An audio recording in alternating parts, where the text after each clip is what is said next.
비만의 원인을 개인의 탓으로 돌려버리는 것. 그것은 틀린 답입니다. 문제는 나태와 게으름이고 해결책은 식단과 운동이라는 공식은 잘못된 전제와 신화에 바탕을 두고 있습니다.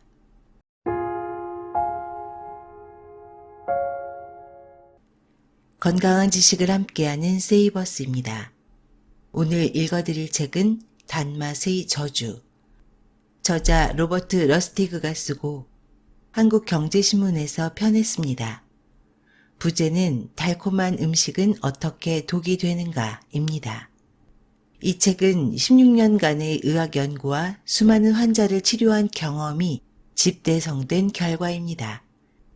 설탕이 우리 몸에서 어떻게 독이 되는지 그 메커니즘을 낱낱이 파헤칩니다.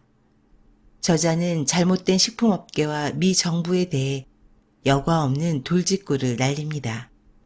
아쉽게도 이 책은 현재 절판 상태입니다. 중고책 또는 도서관에서 빌려보시면 좋겠습니다. 이 책이 다시금 세상의 빛을 보기를 고대해 봅니다.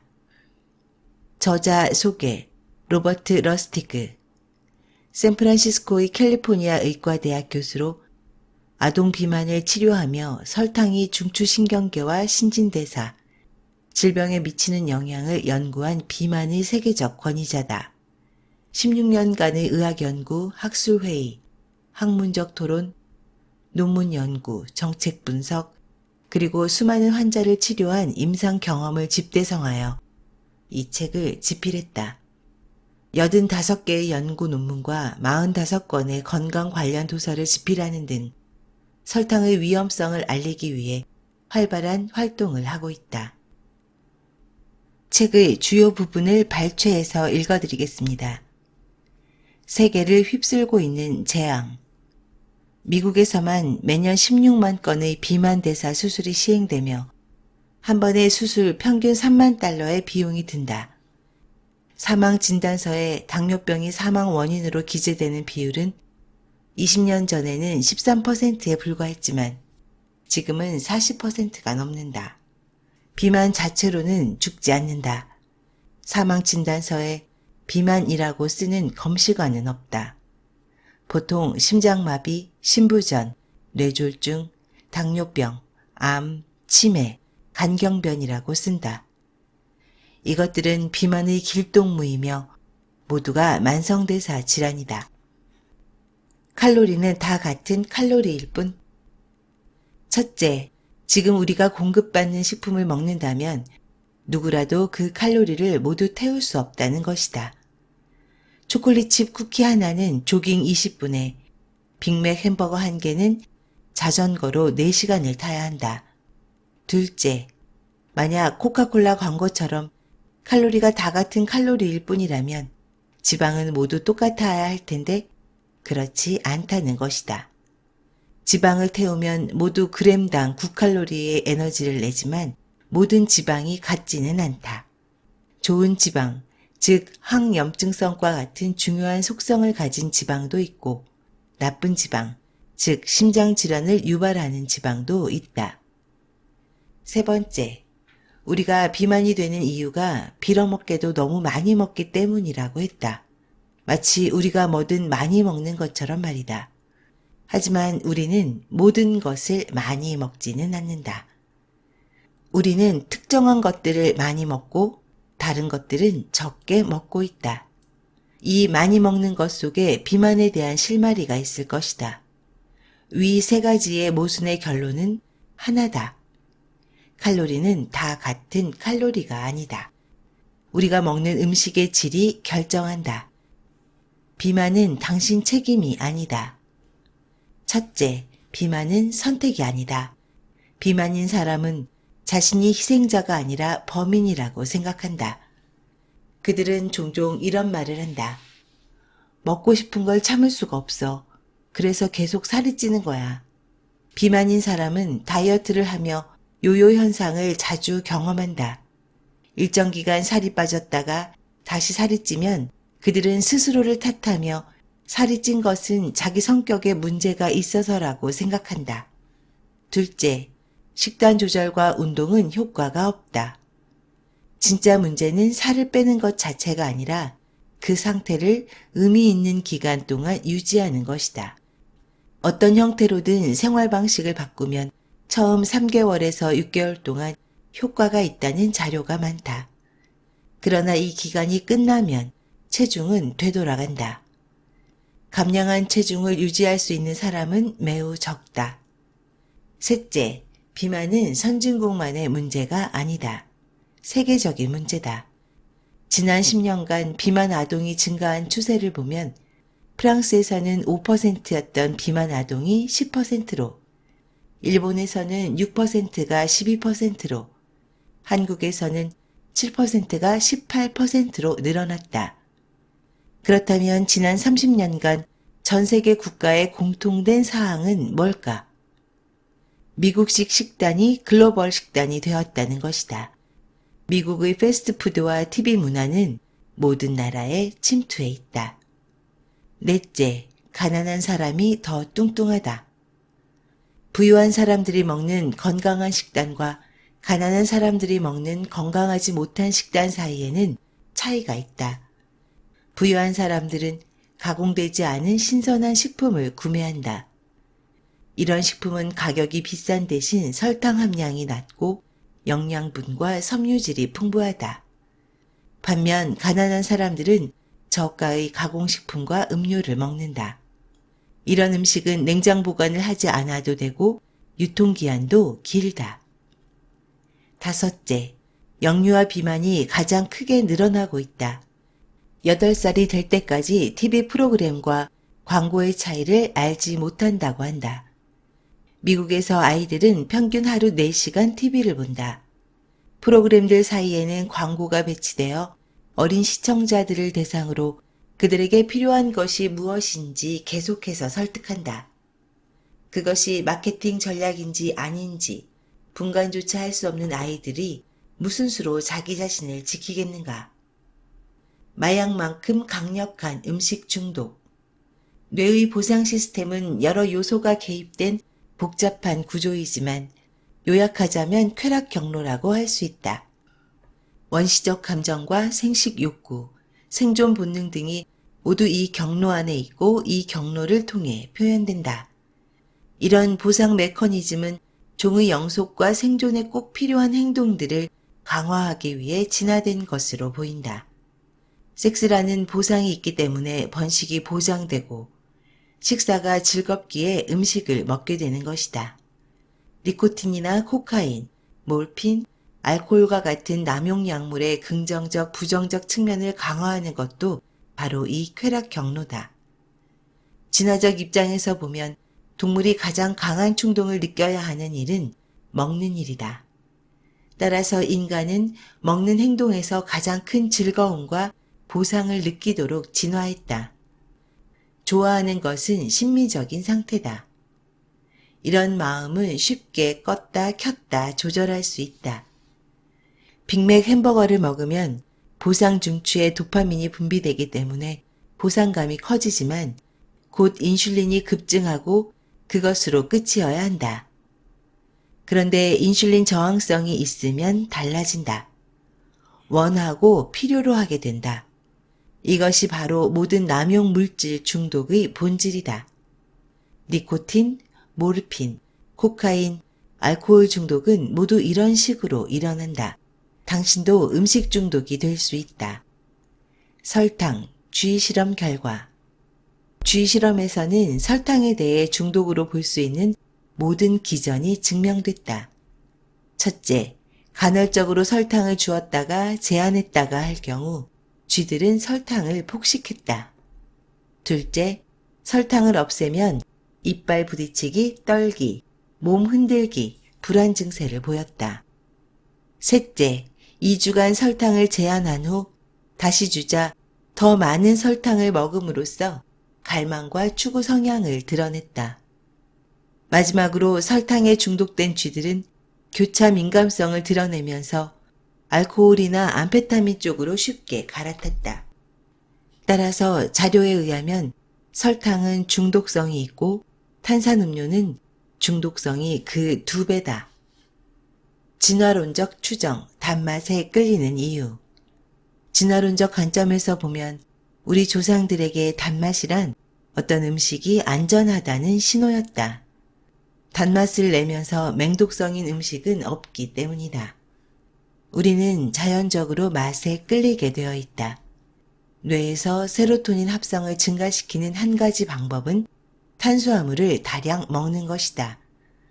어떻게 이런 일이 벌어지는지 쉽게 알 수 있다. 세로토닌이 부족하면 모든 방법을 동원해 세로토닌을 올리고 싶어진다. 인슐린 저항성이 렙틴 저항성을 촉진하고 뇌는 이것을 굶주림으로 생각한다. 그래서 끈질긴 불행에 대항해서 보잘것없는 쾌락을 만들어내려고 음식을 다시 섭취하는 악순환을 일으킨다. 이런 악순환은 누구에게나 일어날 수 있다. 약간의 불행을 약간의 쾌락으로 얼른 대체하기 위해서 말이다. 순식간에 중독되고 마는 것이다. 스트레스를 받으면 왜 음식에 손이 갈까? 코르티솔이 상승하면 기억력과 면역력이 향상되며 염증이 줄어들고 정신이 번쩍 든다. 보통 코르티솔은 예컨대 사자가 쫓아온다거나 직장 상사가 호통을 칠 때 같은 스트레스 상황에서 최고치에 이른다. 코르티솔은 적은 양이지만 짧은 시간 동안 반드시 필요하다. 혈류에 코르티솔이 폭주하면 혈압이 상승하고 혈당치가 상승해 당뇨병으로 이어질 수도 있으며 심박수가 올라간다. 인슐린이 지방세포를 자라게 한다.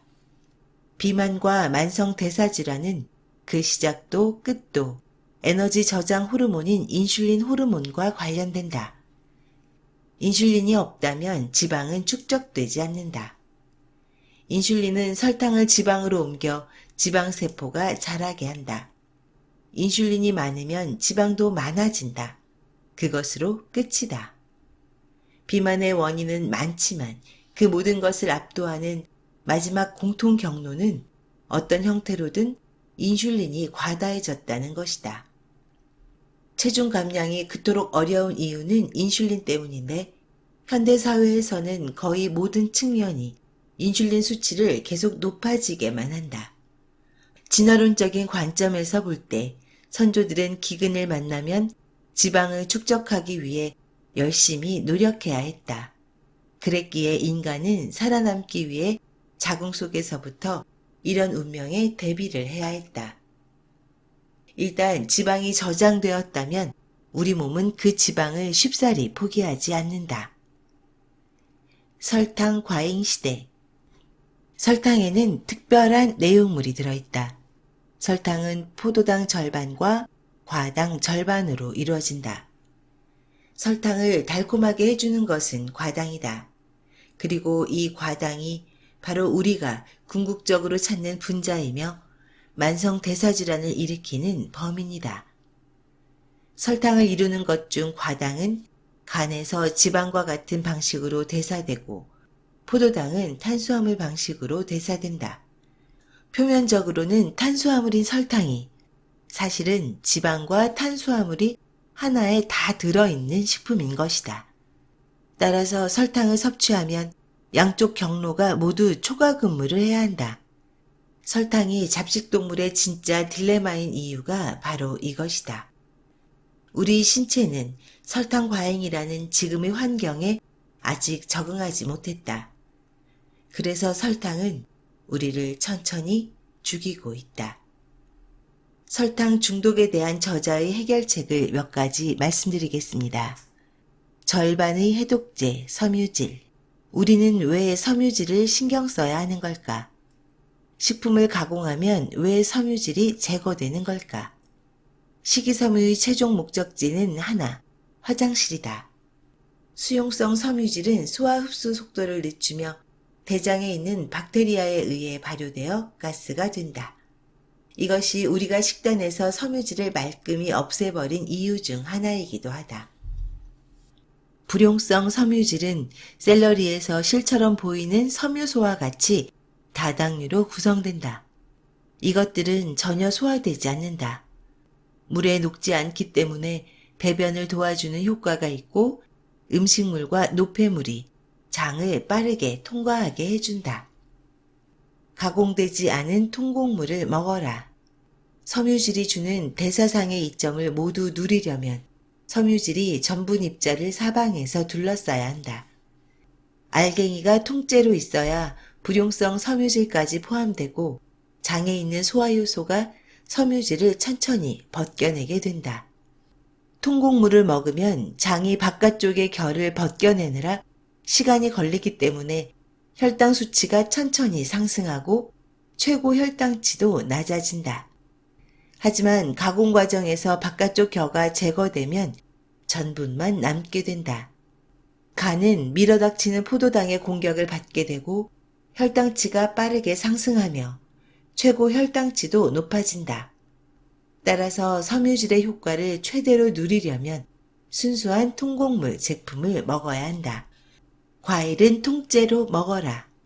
과일이 과당을 포함하는 것은 사실이지만 과일에는 섬유질도 들어있다. 그리고 이것은 우연이 아니다.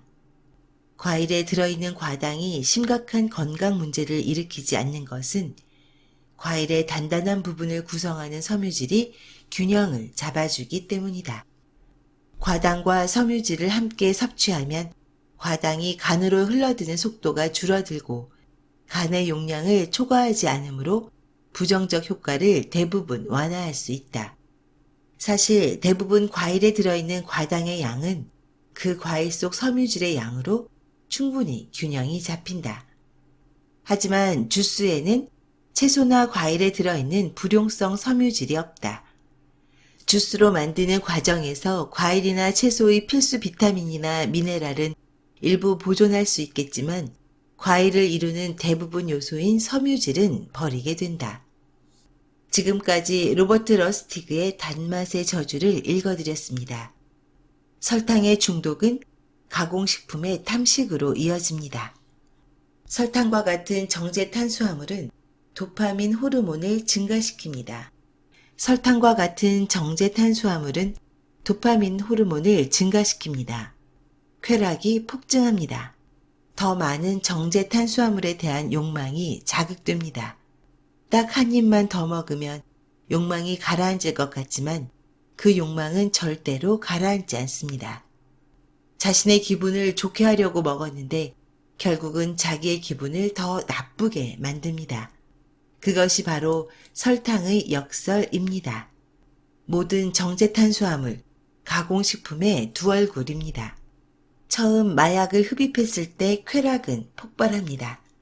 하지만 약물의 약효가 다했을 때 극도의 우울감과 금단 현상이 찾아옵니다.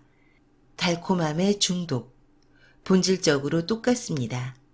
내가 음식의 주인이 아니라 가공식품이 우리의 주인이 되어버립니다. 저자의 얼굴을 직접 보고 싶으신 분은 유튜브에서 영화 패드업을 검색해서 꼭 한번 보시기 바랍니다. 아주 잘 만든 영화입니다. 설탕의 폐허에 대한 명작입니다. 영화의 마지막 자막은 이렇습니다. It's time to get real about food. 음식에 대해 진지해질 때입니다. 멋진 표현입니다. 이 책은 불편한 진실을 밝히는 책입니다. 우리들의 건강을 염려하는 저자의 진정성을 느낄 수 있습니다. 지금까지 건강한 지식을 함께하는 세이버스였습니다. 여러분의 건강한 삶을 응원합니다. 감사합니다.